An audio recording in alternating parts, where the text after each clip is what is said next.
把你人撞了，你把我车刮花了，你得赔钱。放开我！要不然报警。看见没有？本地车赔钱，你得给我赔钱，知道吗？谁赔钱呀？我没让你赔我钱就不错了，你再这样我就报警了。他走了！别打人！别打人！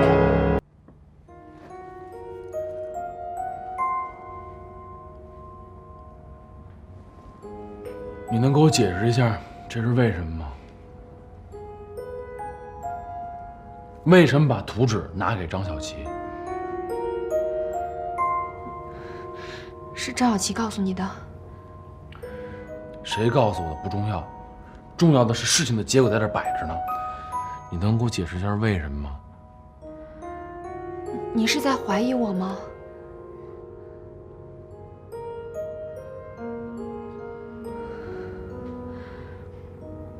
我说的话你相信吗？我只相信事实。好，没错，你看到的、听到的都是真的。这份计划书是我拿给张小琪的。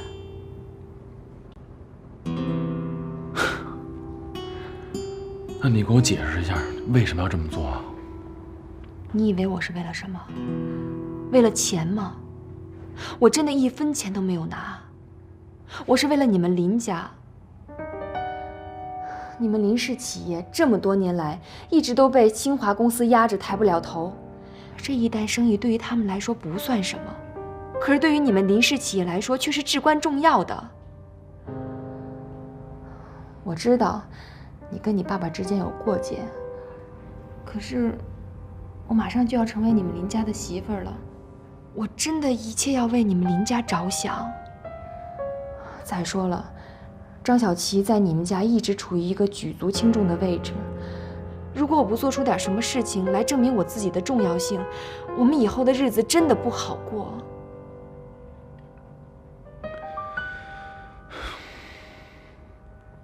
我和那个家一点关系都没有，他们做什么跟我关系也没有，他们好与坏和我关系也没有。我希望你也别参与。可是天乐，我这么做不是为了张小琪，我是为了你，为了奶奶，为了你们林家。我知道你不希望我参与你们家的事情，我也知道我这么做挺不光彩的，但是我真的顾不了那么多了。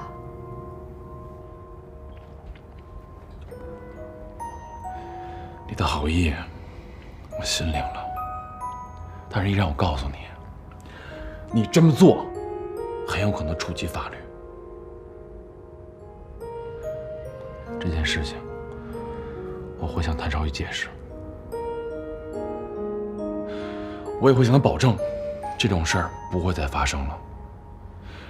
你最好也离张小琪远一点。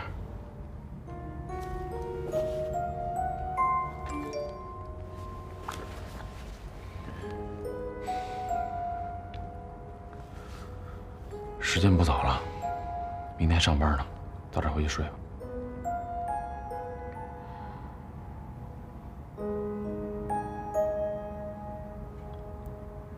你别生我气。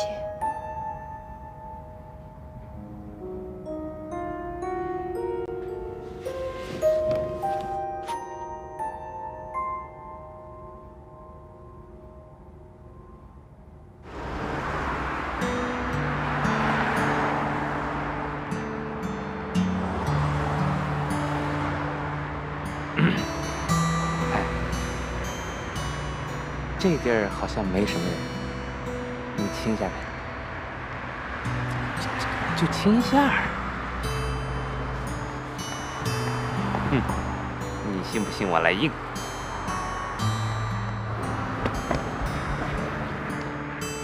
你亲不亲？你亲不亲？你不亲我就不松开。同意了？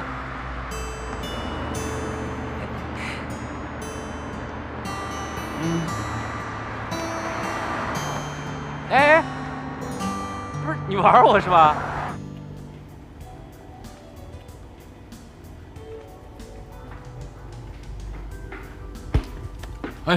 来了，什么事儿啊？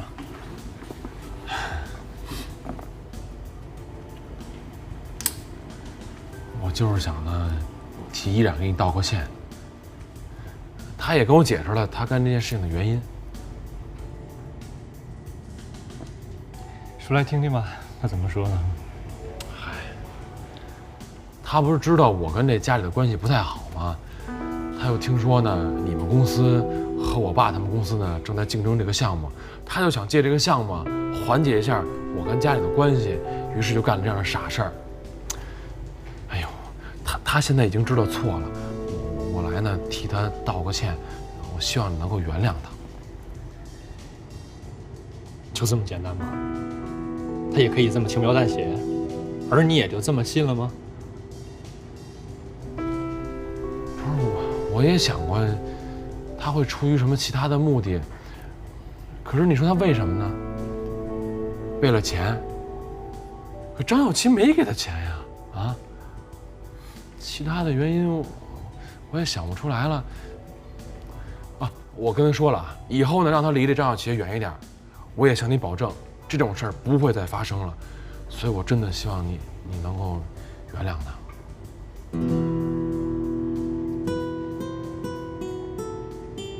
行，这事儿当我枉做小人，但天了，我提醒你，别那么单纯，行吗？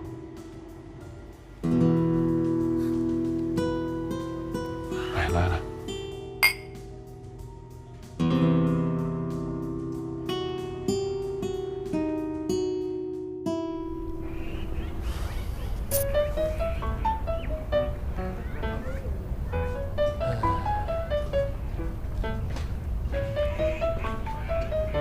哎呦，你怎么这么慢呀？下来也不晚啊。哎，你看这衣服是不是太土了？不土啊，挺好的呀。我怎么觉得那么土呢？不土，好看。我觉得你穿白色特别的好看，特别适合你。真的假的呀？真的，我骗你干嘛呀？还有，你看这条裙子，你看这么短，这怎么穿呢？这哪儿短了？这不正好吗？正好把你这完美身材啊，体现的是淋漓尽致，多好啊！哎，我说你能走点心吗？我哪儿不走心了？我要不要把新套来给你看看？不用。哎，真的别比划了，真的不错。我跟你说一正事儿啊，你那足球宝贝比赛里边不是有那才艺展示吗？哦对，我正为这事发愁呢。我呀给你找了一舞蹈老师，人家现在在那儿等着呢。那行，我现在放上衣服我就下来啊。赶紧啊！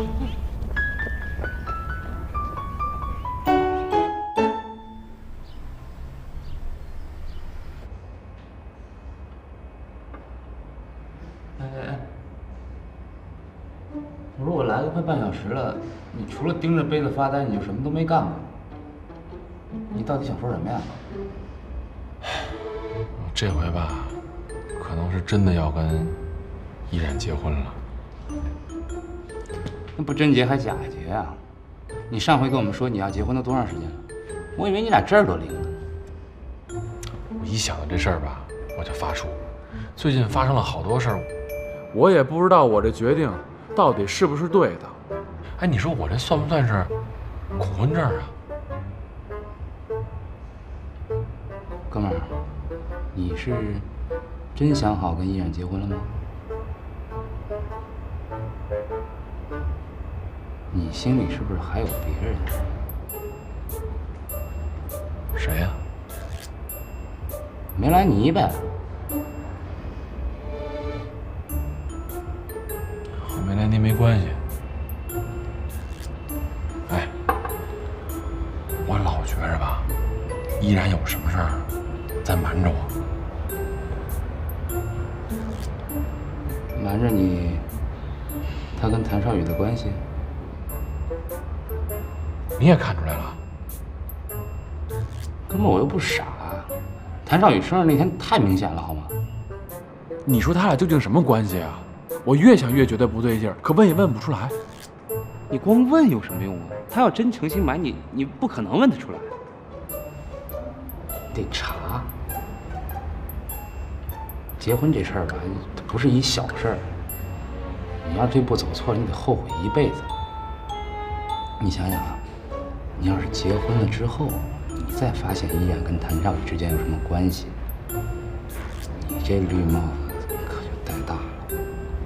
那你说怎么查呀？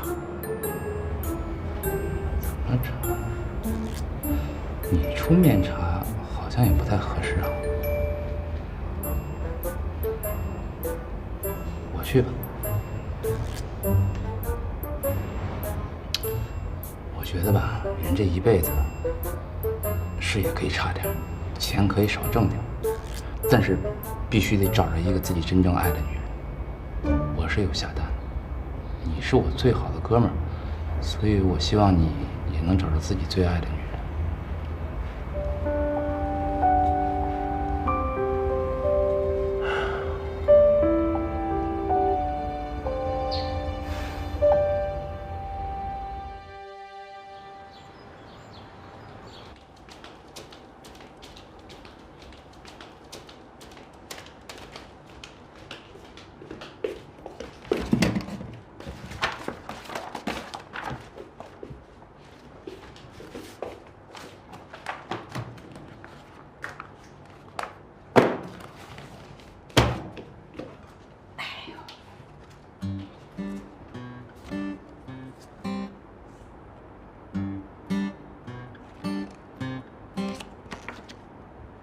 最亲爱的你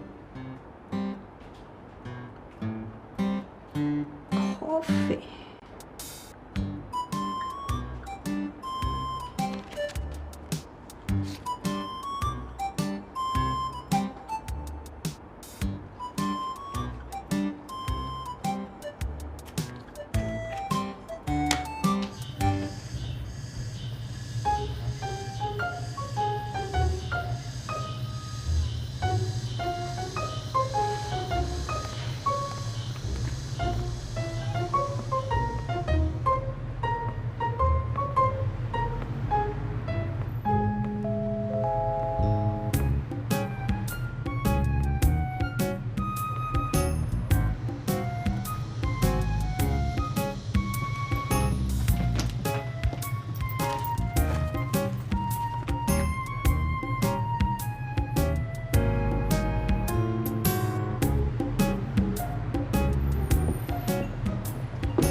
您好。你好。您坐。好，谢谢。那个，这姑娘是客人吗？哦，不是，她是我们这儿的员工。您点点什么？你先忙，你先忙，不客气。好，那你有事叫我啊。哎，好。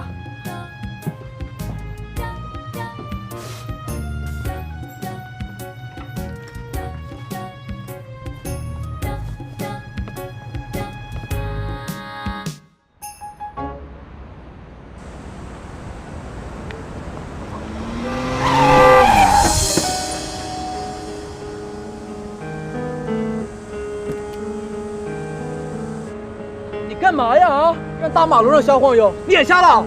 啊，把我车刮花了，知道吗？师傅，刚才你是红灯，你应该停车的，你把我撞了还这么强词夺理的，讲不讲点道理了你？我把你人撞了，你把我车刮花了，你得赔钱。放开我，要不然报警。看见没有？本地车赔钱，你得给我赔钱，知道吗？谁赔钱呀？我没让你赔我钱就不错了，你再这样我就报警了。他走了，你打人，别打人！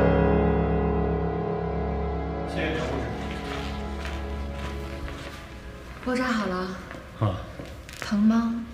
不疼。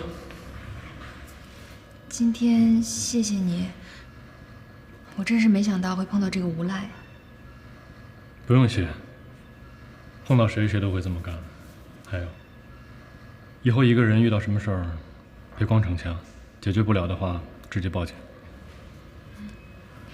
那我送您回去吧。不用了，小伤嘛。你时间差不多了吧？要去接依恋？可是你这样……我哪样了？好吧，那我走了。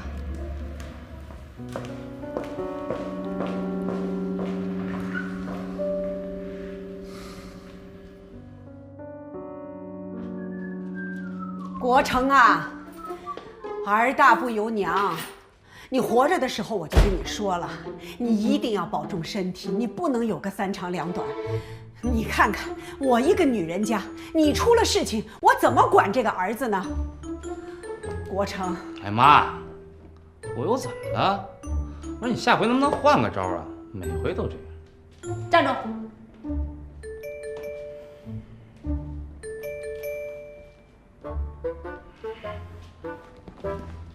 怎么了？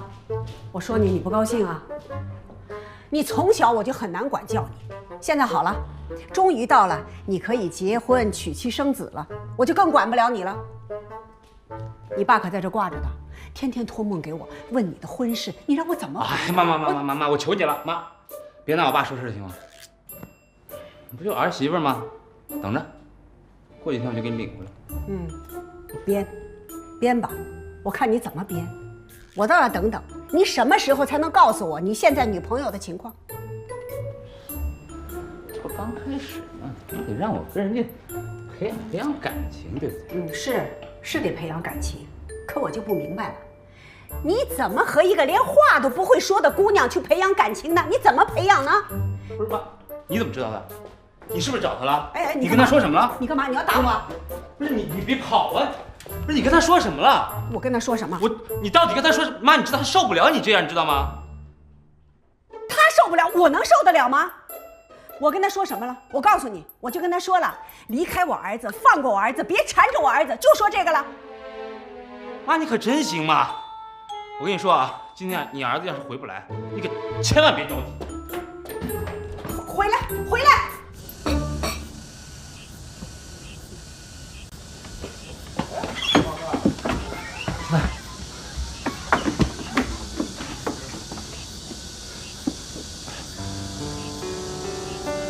对不起，但是你相信我，我真的很爱你，别离开我好吗？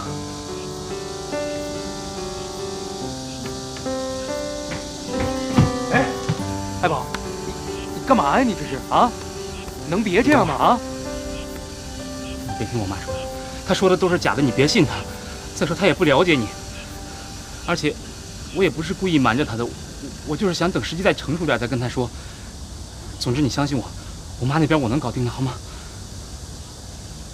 阿姨，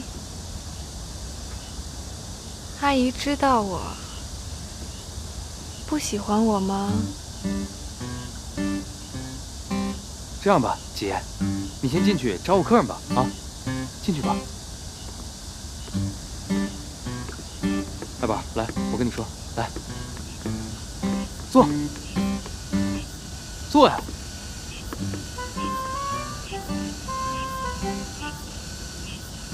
爱宝啊，爱宝，你说你当初怎么答应我的啊？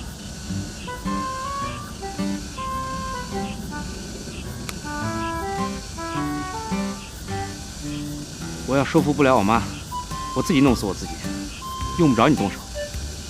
动什么手啊？啊！你要死了，我姐怎么办啊？不死，我就那么一说，我肯定好好活着，我一定不辜负小舅子对我的希望，我马上搞定我妈。我说你呀，爱宝，你下次说话，你能不能打个草稿啊？啊！我理解你妈，谁希望自己家儿子娶个媳妇儿回家不能说话呢？但是，最关键的问题就出现在，你根本就没跟你妈提过这个事情。虽然我也不知道你妈是怎么知道的，但是你不觉得这样做很不妥当吗？我就想等时机再成熟点，我再跟我妈说。行了，什么乱七八糟的，别说那些没用的啊！现在我怀疑你啊，有两种情况：一，你根本就没认真，你玩我姐呢，是不是？哎，我跟你姐那我绝对是认真的啊！哎，手放下！我跟你说，第二呢，你根本就搞不定你妈，你不敢跟她说，是不是？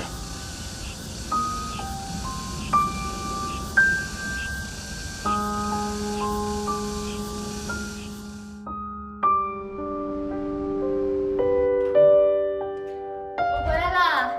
啊，经在去幼儿园的路上了。啊，不是少宇受伤了吗？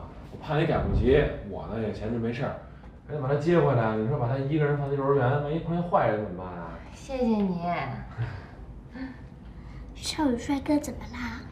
啊，没什么大事了，估计这会儿已经到家了。哦，哎，我还没问你呢，你俩怎么回事？怎么还跟人打上架了呀？是这样的，碰到一无赖，差点撞到我，还非说是我撞到他的车了。啊？不是，那你没事吧？没受伤吧？我没事儿。哦，行行，你没事我就放心了啊。呀，还给我留面了呢。我和天乐已经吃过了，这是我和天乐为你留的，你尝尝我俩的手艺吧。你和天乐，你干嘛了？哎，人家打鸡蛋来的，鸡蛋是他打的。是吗？都会打鸡蛋啦？真好吃，好香啊！我都快饿坏了。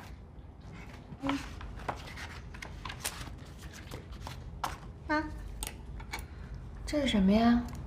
这是我折给少宇帅哥的，祝他早日康复，并谢谢他保护你。嘿，我这吃醋了啊！我这都陪你一下午了，你怎么没说给我折一个呢？行吧，你再陪我玩一下午，我就给你折一个。嘿，还玩一下午呢？哎，看看天儿，再陪玩下午就晚上了，夜里了啊！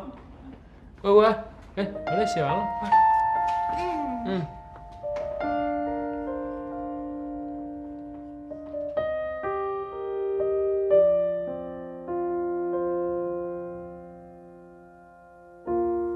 你瞅瞅你刚刚那吃相，那旁边全是你们学校的人，你就多注意点啊。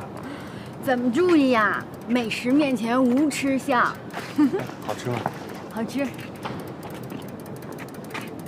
哎，对了，你怎么能发现那么好吃的地方呢？我在这儿待了这么多年都没发现。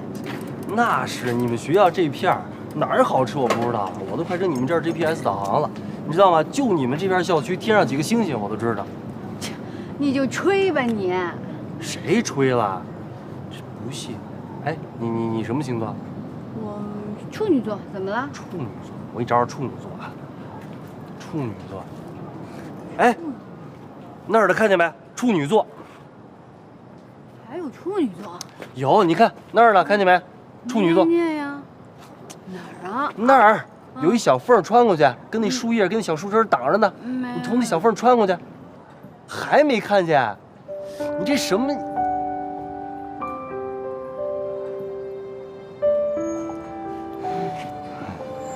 刚刚还在，这会儿跑了。我先走啦。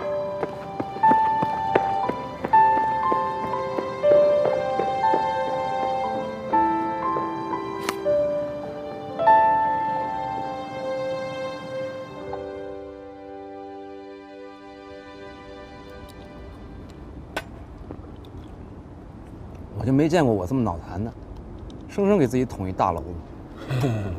终于承认了。我妈那么说，我自然就那么以为了。现在弄得我两头不是人。我早就说过了，夹心饼干，你就是不听啊。你说过有什么用啊？那你能想到出这种事儿吗？我觉得你现在核心问题啊，是让你妈呢和这夏丹两个人多去了解。你想想啊，他俩都不熟悉，你怎么沟通啊？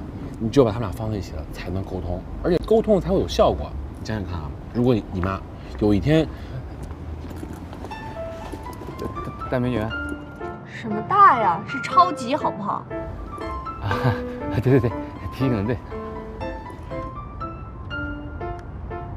别躲我了，我想通了，以后咱们就是哥们儿，你的朋友就是我的朋友，对不对，阿宝？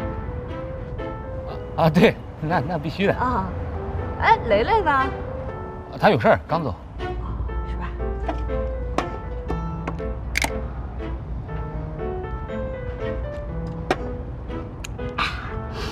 怎么着，我还挺够意思的吧？你一大老爷们也别磨叽了，来，配合一下吧。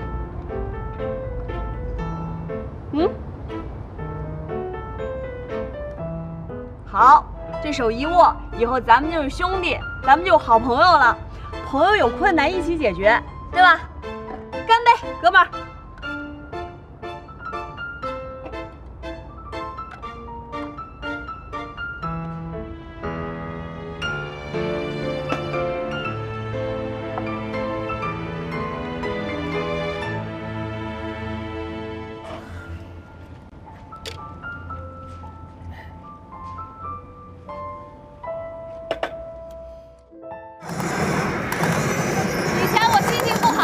就自己来玩，但玩完之后，我发现该不好还不好。现在我想明白了，心情不好就要默认这个让我心情不好的人一块玩，这样才能把心中的那个不高兴给发泄出来。这就叫做解铃还须系铃人。以后咱们定位了啊，哥们儿。哎，你之后结了婚，是不是出来什么事儿都得给老婆报批呀？说了嘛，咱有新定位了，哥们儿，没事儿，放心。如果依然真能给你幸福，我祝福你们。哎，行了，赶紧的，你动起来，打眼睛，打眼睛，快，快点！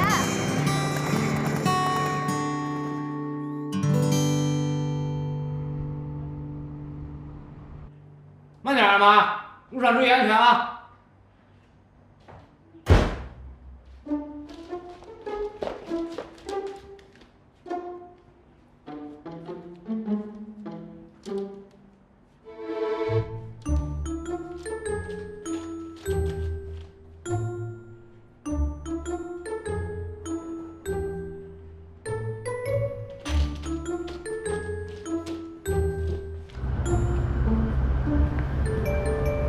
啊，没事，你那边去那边开户吧啊，反正没事的，这边我都会跟你搞定的，啊，啊，哎，你还没事吧？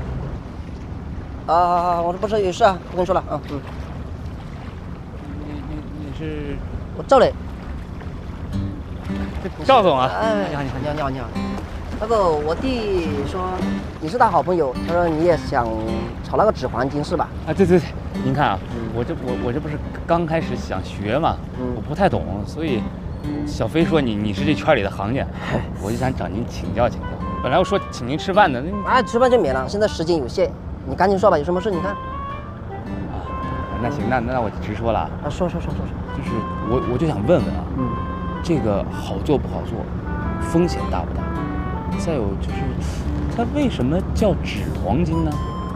哎，这个纸黄金啊，它就是一个网上买卖的一个虚拟的那个黄金啊。这个很简单的，就是所有的那个买卖交易都在那个黄金那个存折上面体现，没有那个实金提交跟那个交割的。哎，喂，啊，行，我知道了，钱已经收到了啊。到时候我们那个交易所见吧，好吧？好，好吧。那个我现在还有点事，就简单跟你说吧。这纸黄金它不需要你去找买家，24小时都可以交易的。那个你只要数着那个看好行情，低吸高抛就可以了，这么简单。这么简单？哎，很简单了，我这人就赚了8万块钱了，是吗？这么好赚吗？很好赚的，然后你是我弟的好朋友，是吧？然后你到时候如果想做的话，就去交易所开个户，遇到什么问题，有什么想问的，你就随时打电话给我，好吧？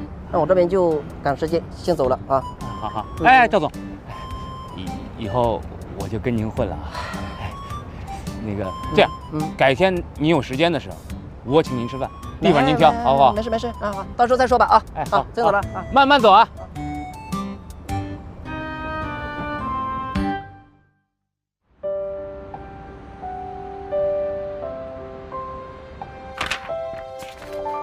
这是什么？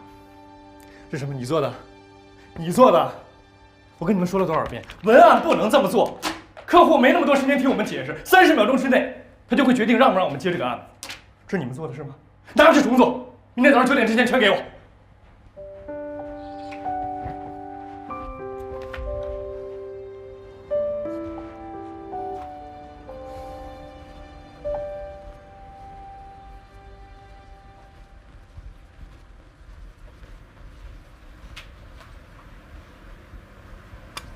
谭总，给你冲了杯咖啡提提神。谢谢。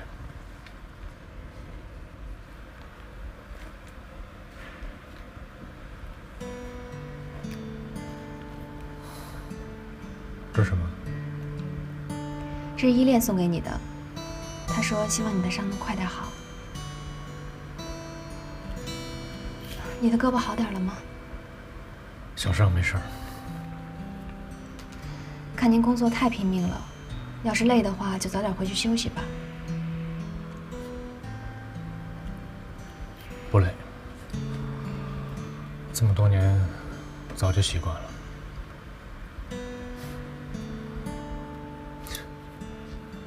很多人都觉得我很风光，别人簇拥着，但实际上根本就没有人理解我。我自己的孤独，只有我自己知道。守得住孤独，才能收获别人所没有的东西吧。所有失去的，老天都会以另一种方式补偿给你的。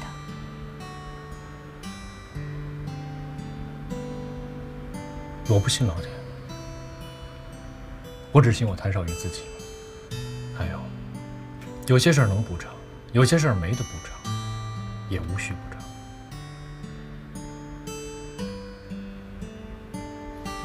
谢谢你的咖啡。那我先去工作了。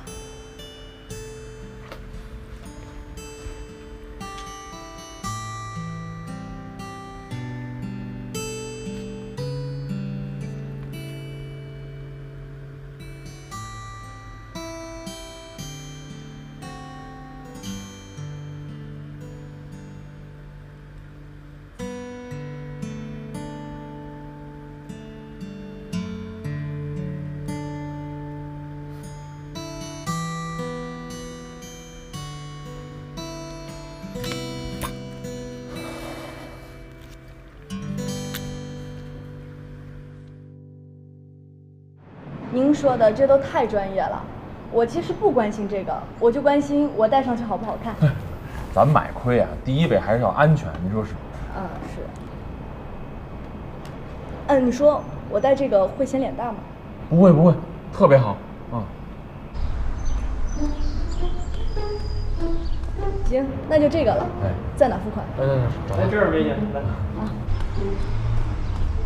你是哪个？干嘛呢？慢点喝，急赤白脸的，什么事儿啊？啊？哎，干嘛呀？哎呦，干什么呀？找你有急事儿，重大突破，关于谭少宇。说呀。谭少宇当年谈过的那个师姐叫尚文芳，这个师姐比咱们大1届，后来莫名其妙就退学了，之后就再没人见过。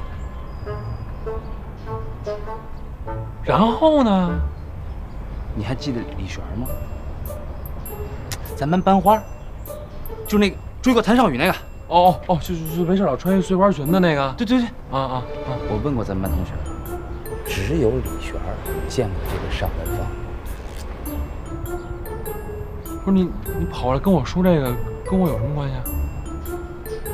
哎，你不觉得这消息特别惊人吗？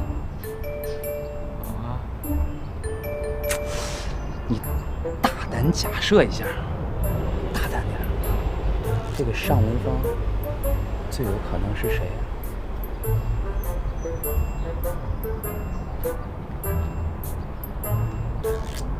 接下来的事儿呢，就是我帮你把李璇找到，你跟他见面一谈，你不就知道是不是你心里想的那样？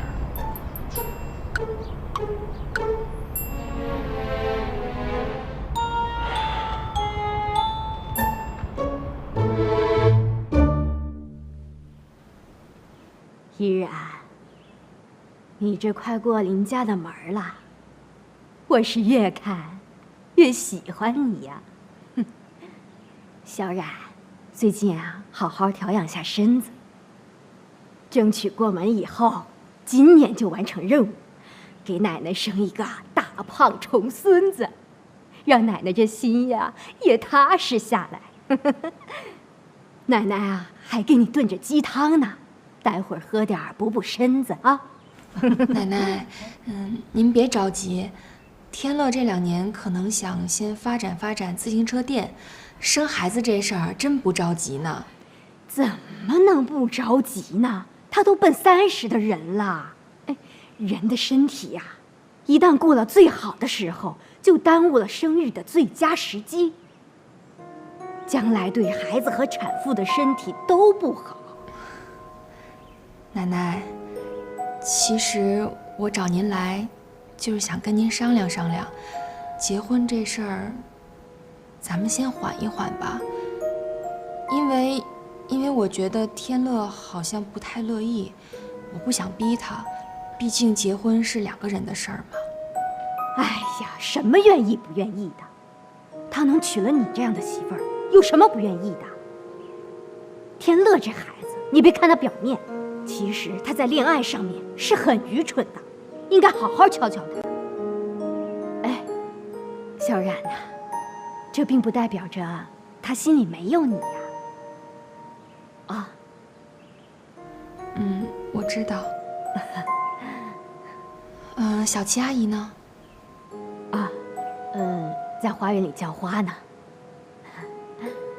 她是不是对我有意见呀？哎呦，你甭搭理她。这个人的一些小心思啊，我全知道。他想仗着自己肚子里那个孩子，把我们林家的财产全霸占了，所以他难免对外人都怀有敌视。不要紧的，奶奶会维护你的，你放心吧。婚纱店啊，我都联系好了。过2天，你要有空，就跟天乐一起直接到店里去吧。奶奶，婚纱店你也选好了啊？拍婚纱照这事儿真的不着急呢，要不然咱再往后推一推吧。怎么能不着急呢？小冉，你这是怎么了？原来你不是挺想尽快的跟天乐结婚吗？这天乐也好不容易答应结婚了，你怎么又……哎呦，孩子，男人只要收了心，女人的好日子啊就到了。啊，听奶奶的没错。啊，奶奶去看看鸡汤去，你坐会儿啊。哎。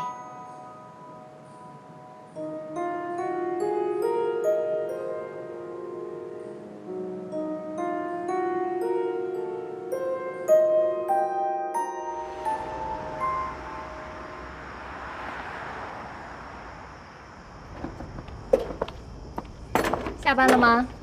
你一来我不就得下班了吗？哎哥，接你下班的来了啊！哎，你怎么跑来了？刚刚去奶奶那儿了，顺道过来跟你一起回家。哦，没什么事儿吧？奶奶都说什么了？又跟我说了拍婚纱照的事儿，这回他给咱们俩订了一家婚纱店，还说想让咱们去试试呢。都约好了是吧？成，那就听他的。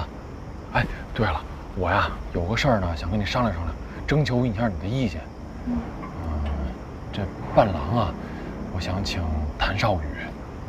你看啊，这爱宝啊，白天上班，晚上呢得照顾他妈。这磊磊呢，长得太年轻了，站我旁边吧不太合适，所以就想跟你商量商量。想来想去呢，就剩谭少宇了。那个，你要觉得不合适，那我再想想。没事儿，这你就定了吧。行，那什么，你跟这儿坐着等我会儿，我收拾完了，咱们立马回家。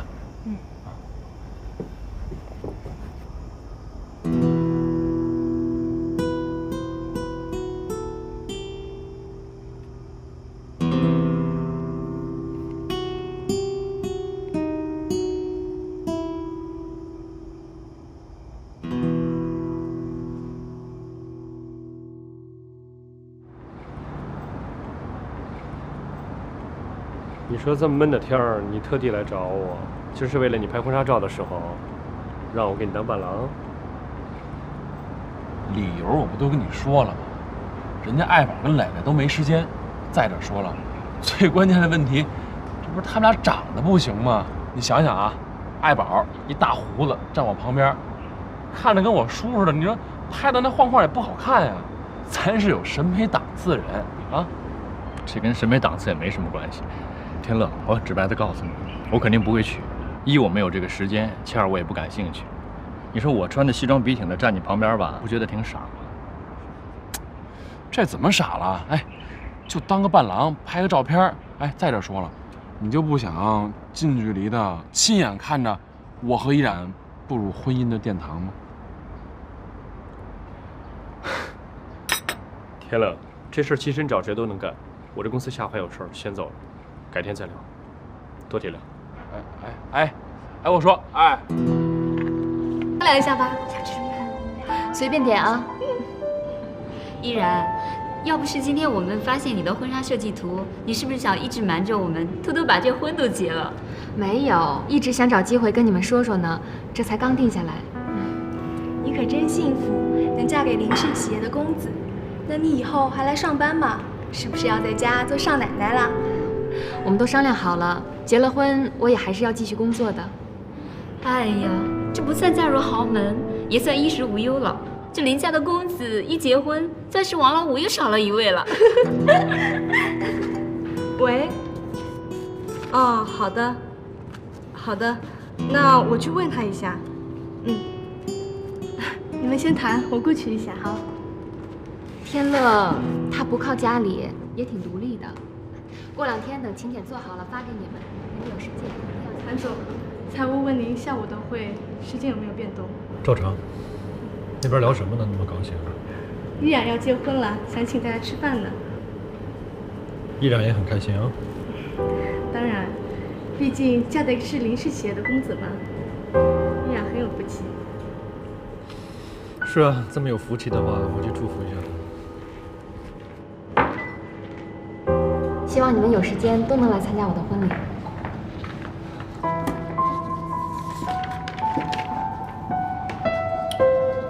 很漂亮的婚纱，非常有设计感。你是要当新娘了是吧？恭喜你。谢谢谭总。有什么需要的话，尽管让我知道。您工作那么忙，这点小事儿就不麻烦您了。一点都不麻烦。我的下属结婚这么大的事儿，我这个当老板的做什么都应该。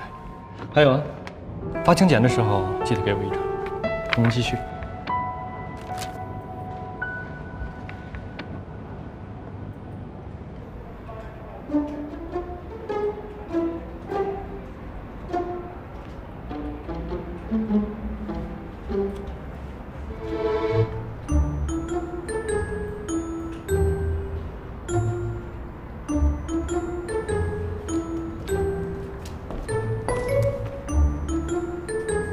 爱宝，孙总让你把这些加一下。哦，改一下是吧？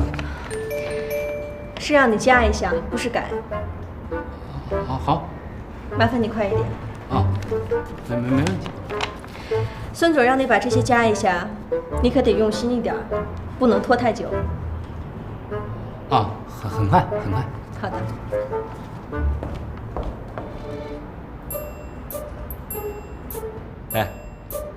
哎，有的赚吗？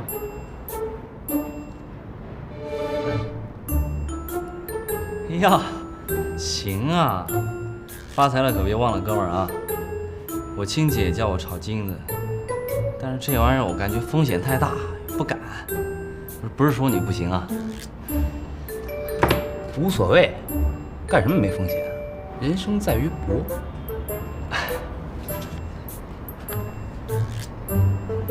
哎，他让我干嘛来着？啊？干嘛来着？干什么呀？干什么呀？不是你怎么什么都不知道啊？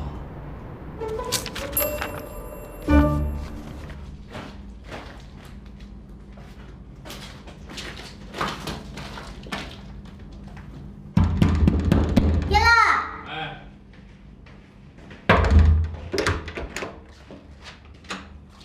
没打扰你吧？没打扰啊。跟我来。嘛呀？我说依恋，我这一大老爷们儿，我老贴个面膜算怎么回事啊？啊？哎呀，你别动，这面膜是我在依然那拿的。啊？你明天不是就要去照相了吗？是不是得好好收拾收拾啊？这个面膜啊，我看依然做过，做完后一歇，整个皮肤水润润的，摸上去可舒服啦。呵，还水润润的，你叫臭美，你知道吗？啊？你别动！你说多大你就知道臭美了，还知道贴面膜呢？我告诉你啊，咱们不能学这臭美，你知道吗？咱得好好把这功课学会了。这美啊，是由内而外的，明白吗？依恋，哎，我在这儿呢。哎，那个，先别进来啊！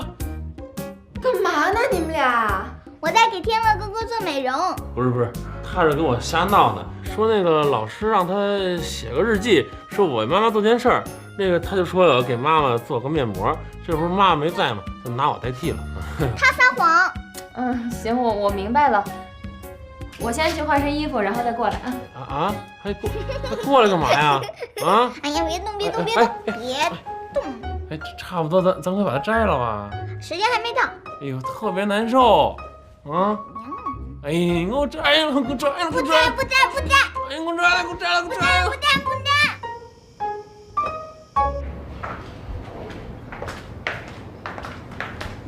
给我这个干嘛呀？什么意思呀？明天天乐呢要拍婚纱照，我想让你给依然去做伴娘。这不管怎么说，以前呢你也是一个千金小姐，这要不带个饰品的话，你说是不是有点寒碜啊？我凭什么要去做伴娘呀？这不是丢我的人吗？反正我是答应天乐去给他做伴郎了啊，那就差个伴娘，我就想到你了。不过也没事儿，你不去的话，就当你向依然认输了呗。我认什么输呀？我是主动退出，不想天乐为难，这跟认输没有关系。你能不自欺欺人吗？啊，美其名曰的。我跟你说，在外人看来，你这就是输了，因为嫁给林天乐的是人家依然。反正我不是你，我要是你的话呢，我不光去，我还要风风光光的去。当然了，这话说回来，也得看你是不是放下了，对不对？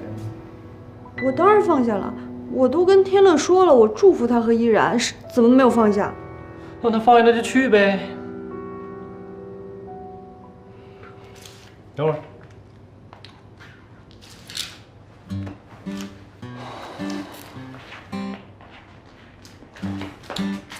哎呦，你说你还护什么护？你看看自己的硬件，谁还能对你有什么企图不成啊？你看看你这张暗淡无光的脸，一看就是好久没有做面部护理了。你说这明天去拍照去，别说依然，我随便从大街上拉一个女孩都能把你比下去。你现在整张脸呢，你写着2个字，中文叫失败，英文叫 loser，L-O-S-E-R。有这么惨吗？比我说的更惨。哎，赶快进屋换件衣服去吧。干嘛呀？给你换脸。愣着干嘛去呀？loser。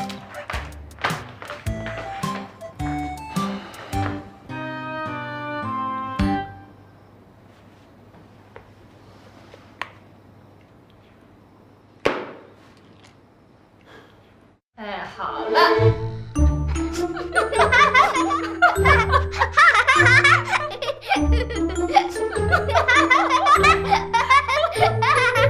你们俩觉得把我弄成这样好玩吗？好玩。老师说了，作文的题目改成“我和我的小伙伴们给我的妈妈做面膜”。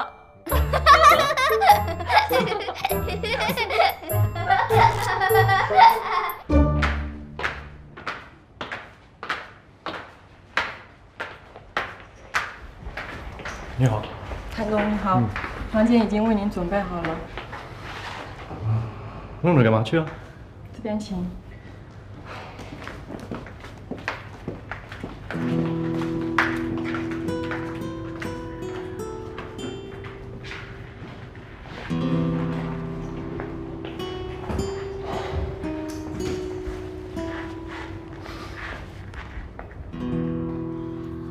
哎，还差多长时间呀？还差3分钟48秒。哎，我能偷偷先把它写下去吗？不行，反正依然也没在。你听话。我。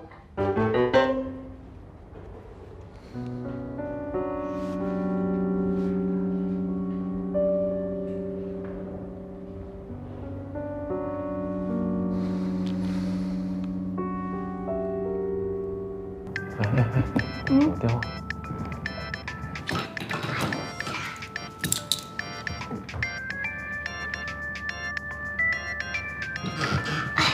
那。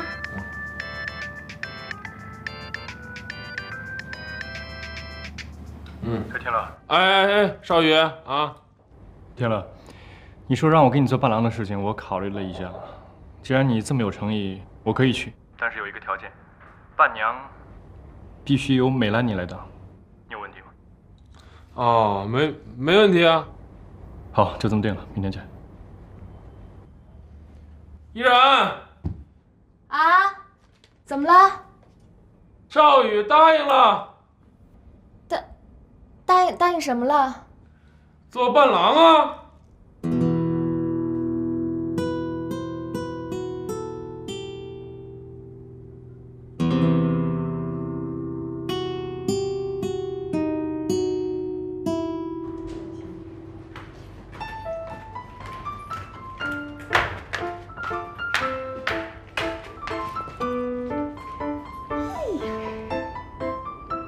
不错，现在勉强可以看了。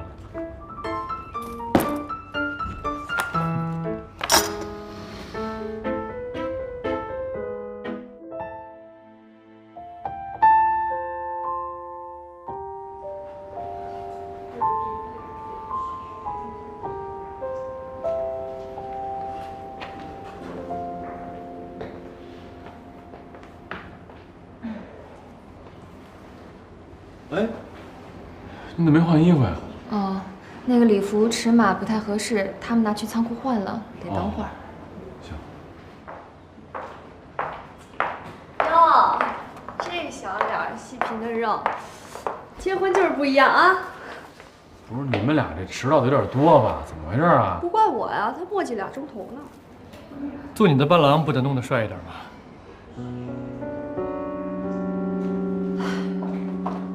小姐，您的婚纱到了，请您去试一下吧。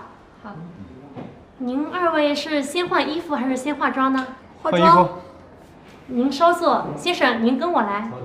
换衣服。哎。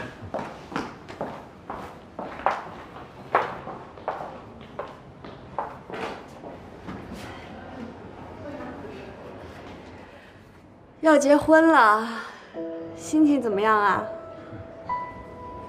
还能怎么样啊？激动、忐忑不安呗。这结了婚以后，就是男人了，没事儿别老瞎拼，好好挣钱，照顾老婆孩子。还有就是别随随便便对别的女孩好，万一人家多想当真了，讹上你。我告诉你，像我这种善解人意又洒脱的姑娘还是少数啊。岂止是少数啊，简直就是绝版。哎，你想好自己未来的规划了吗？你可承担着振兴家族的重任呢。我还指着你以后发达了，多提拔提拔我呢，别到时候煤老板翻脸不认人。你对我的恩，我一直记着呢。无家可归的时候，让少宇收留我；感冒生病，给我送粥，虽然是买的；陪我找工作，陪我做旋转木马，还去医院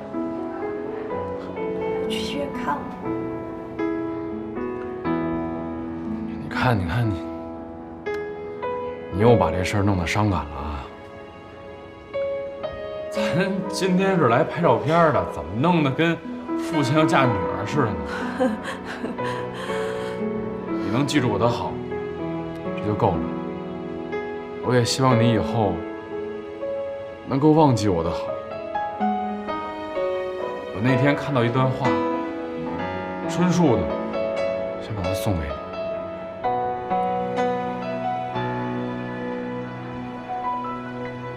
你要做一个不动声色的大人，不准情绪化，不准偷偷想念，不准回头看，去过你自己另外的生活。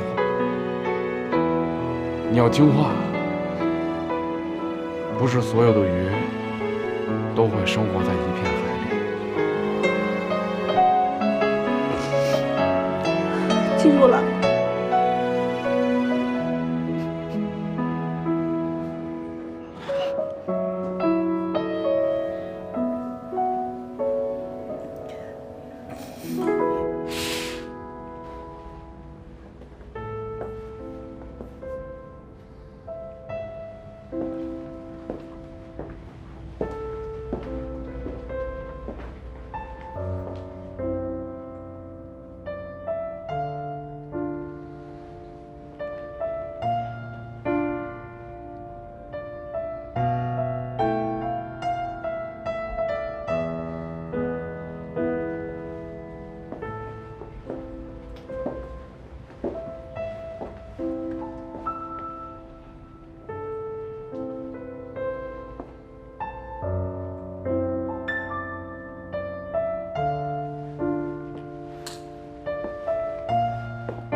真漂亮，真的很漂亮。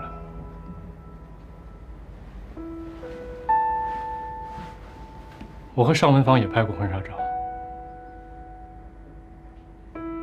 她也曾为了我穿上白色的婚纱，就这样站在这儿，对着我甜甜的笑。那一刻，我觉得或许是我生命中最幸福、最美妙的时刻，因为在遇到他之前，我生活的色彩是单一的。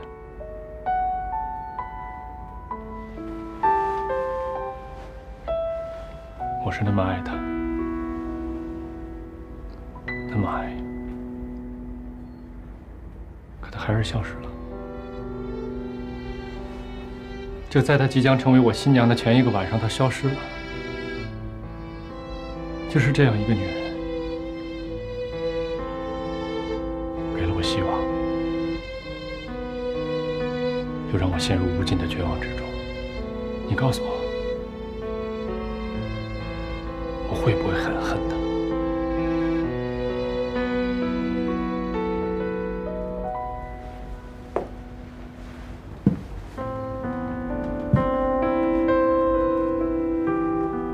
你很像他，你的眼神、表情、气息，还有你身上的味道，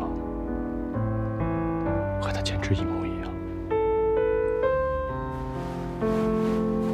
在无数个夜里，我都梦到过这样的情景：你背对着我站着，任凭我再大声地叫你的名字，你都不转过来。从来没看清你的脸，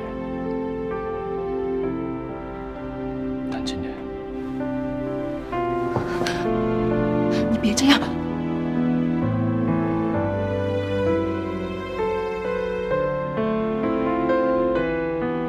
而且还看得很清楚。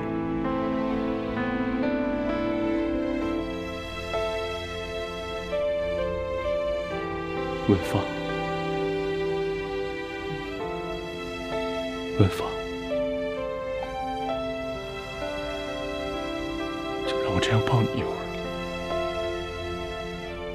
就一会儿，因为过了今天，我就再也没有机会。